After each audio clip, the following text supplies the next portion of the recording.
Indian national Lokdal के नेता व पूर्व विधायक अभय सिंह चौटाला ने किसानों से कहा कि बेशर्ते गेहूं, सरसों आदि फसल की कटाई सिर पर है, इसके बावजूद किसान और खेती को जिंदा रखने के लिए दिल्ली बॉर्डर पर चल रहे आंदोलन की मजबूती के लिए जाए। उन्होंने किसानों से कहा कि उनकी फसल की कटाई व उसकी बिक्री का जिम्मा मेरे पर छोड़ दे, मैं फसल कटाई के लिए कंबाइन भेज दूंगा। अभय चौटाला आज अपने विधानसभा क्षेत्र इलाहाबाद की अनाज मंडी में सम्मान समारोह को बतौर मुख्य अतिथि संबोधित कर रहे थे। इस बीच उन्हें सम्मानित करने वालों का तांता लगा रहा। जहाँ उन्हें साधन मुहैया कराना चाहिए था, हमारा देश का प्रधानमंत्री लगातार लोगों के बीच में भय का माहौल पैदा करने के काम कर रहे थे। जहाँ साथियों कोरोना में पूरे देश के लोग परेशान थे, हरियाणा प्रदेश के अंदर कोरोना काल के दौरान 9 बड़े घोटाले हुए थे। अगर मैं एक एक घोटाले का विस्तार से जिक्र करूंगा तो बहुत लंबा समय जाएगा। हरियाणा के अंदर जब नई सरकार हुई थी, किसान अपने खेत की धान की फसल काट करके मंडी में बेचने जा रहा था। सरकार की एजेंसियां उस धान को खरीद रही थी, लेकिन जहां उसको एमएसपी का भाव मिलना चाहिए था, सरकार ने एमएसपी देने की बजाय 250-300 रुपए क्विंटल कम करके किसान की जेब पे डाका डालने का काम किया था। पहले धान के अंदर लूट लगी, फिर साथियों सरसों का जो किसान था उसकी फसल को एमएसपी देने की बजाय सस्ते में बेचने पे मजबूर किया। जहां घोटाले हो रहे थे, न प्रदेश के किसान को लूटा जा रहा था, जहां हर वर्ग के लोगों को परेशान किया जा रहा था, वहीं हमारा देश का प्रधानमंत्री कृषि के कानून बनाने जा रहा था। 3 काले कानून बनाने के काम किए। मैं साथियों ये बात जरूर कहना चाहूंगा कि जब कृषि के कानून का ड्राफ्ट तैयार हुआ, जब इसकी रूपरेखा बनाई गई थी, ये मामला 2012 का है। 2012 में हरियाणा प्रदेश में कांग्रेस की सरकार थी, केंद्र में कांग्रेस की सरकार थी, जो इसके लिए कमेटी मुकर्रर की थी, जिसके 5 मेंबर थे जो अलग अलग प्रदेशों के मुख्यमंत्री थे। उनमें हरियाणा प्रदेश का मुख्यमंत्री भूपेंद्र सिंह हुड्डा उस कमेटी का चेयरमैन था, जिस कमेटी ने इस ड्राफ्ट को बनाने का काम किया। आप थोड़ा सा पीछे लग के देखोगे, 2012 को जब बजट का फैसला था, उसके अंदर कांग्रेस की तरफ से कृषि के इन 3 काले कानूनों का बिल भी आया था, और इन 3 काले कानूनों को बिल के रूप में ला करके हमारे ऊपर थोपड़ा कांग्रेस पार्टी चाहती थी। उस वक्त के अंदर जब ये बिल आया था, कांग्रेस के पास पूर्ण बहुमत नहीं था।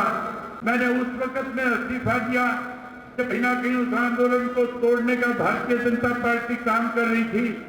आप याद हो 26 तारीख को, 26 जनवरी के दिन जब हरियाणा से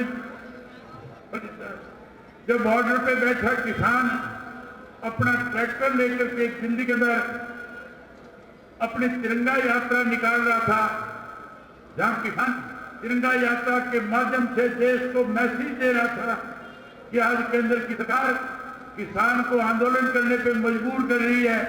आज किसान की जमीन को लूटने के लिए काले कानून बना रही है।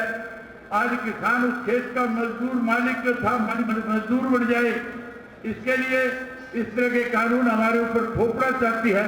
उसके विरोध के अंदर लाखों किसान जो अपने अपने ट्रैक्टर पे बैठ करके जहां दिल्ली के लोगों का दिल जीतने का काम कर रहे थे, वहीं पूरी दुनिया को इस बात का संदेश दे रहे थे, प्रधानमंत्री से आग्रह कर रहे थे, कह रहे थे कि आप इन काले कानूनों को वापस लें, चाहे काले कानून वापस लेने का काम करें।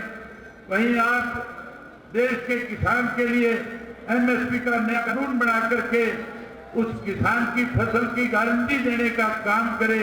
लेकिन साथियों, दिल्ली की सरकार, केंद्र की सरकार ये काले कानून वापस लेने की बजाय उन किसानों के खिलाफ देशद्रोह के मुकदमे बना रही थी।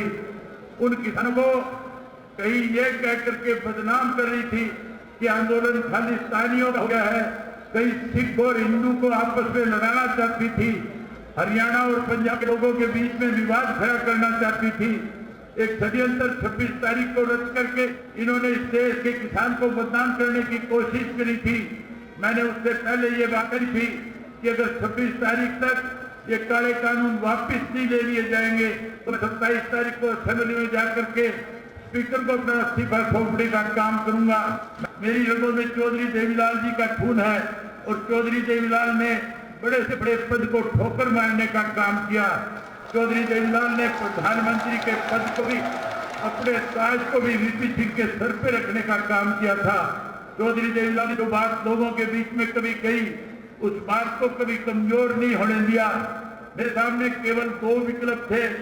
एक विकल्प था कि मैं विधायक के पद पे बना रहूं और दूसरा विकल्प था कि मैं चौधरी देवीलाल की नीतियों को आगे बढ़ाने का काम करूं। चौधरी देवीलाल की नीतियों को आगे बढ़ाने के लिए मुझे कुर्सी छोड़नी थी। मैंने कुर्सी छोड़ करके किसान के साथ खड़े होने का काम किया। इस किसान को आज देश की सरकार कमजोर करने की कोशिश कर रही है। मैं उम्मीद करूंगा कि हमारे इलाके का एक एक किसान जो है, चाहे फसल की कटाई का समय आने वाला है, उसको चिंता करने की जरूरत नहीं है। साथियों, इस आंदोलन को मजबूत करने के लिए आप लोगों को अपनी खड़ी फसल खेत के अंदर जिसकी चिंता मत करना, किसी साथी की फसल की कटाई में दिक्कत आएगी, मुझे फोन करके कह देना, उसके खेत में कंबाइन भेज दूंगा, उसके गेहूं मैं कटवाऊंगा, उसकी गेहूं मैं निकलवाऊंगा और उसकी गेहूं को एमएसपी पे मेरा काम है बिकवाने का। सरकार नहीं अगर उसको खरीदेगी तो सरकार के गर्दन पे पैर रख करके आपकी फसल को सरकार से एमएसपी के रेट पे बिकवाने का काम करूंगा। आज जींद के लोगों ने फैसला किया है कि जींद के अंदर बीजेपी और जेजेपी का कोई भी नेता किसी काम में नहीं जा सकेगा। आज पूरे सिरसा जिला से आए हुए आप लोग बैठे हैं, आप आज एक फैसला लेकर के जाओ कि आपके भी किसी गांव के अंदर बीजेपी और जेजेपी का कोई नेता प्रवेश नहीं कर पाएगा। अगर कोई आएगा तो हम उसका विरोध करने का काम करेंगे, लोग उससे इस्तीफे की मांग करेंगे। वही इलाहाबाद का बाई इलेक्शन आएगा, इलाहाबाद के लोगों से विशेष कहना चाहूंगा, क्योंकि इलाहाबाद के लोगों का कर्ज मेरे ऊपर है।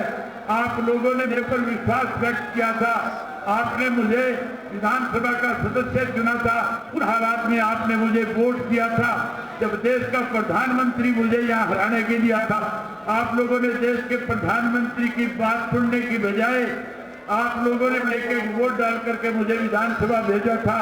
साथियों, उसी तरह से आने वाले समय में जब चुनाव हो आपके यहाँ पे, तो उस चुनाव के अंदर भी भारतीय जनता पार्टी और जेजेपी के लोगों को सबक सिखाना और फिर से अपनी ताकत हरियाणा की विधानसभा में भेजने का काम करना।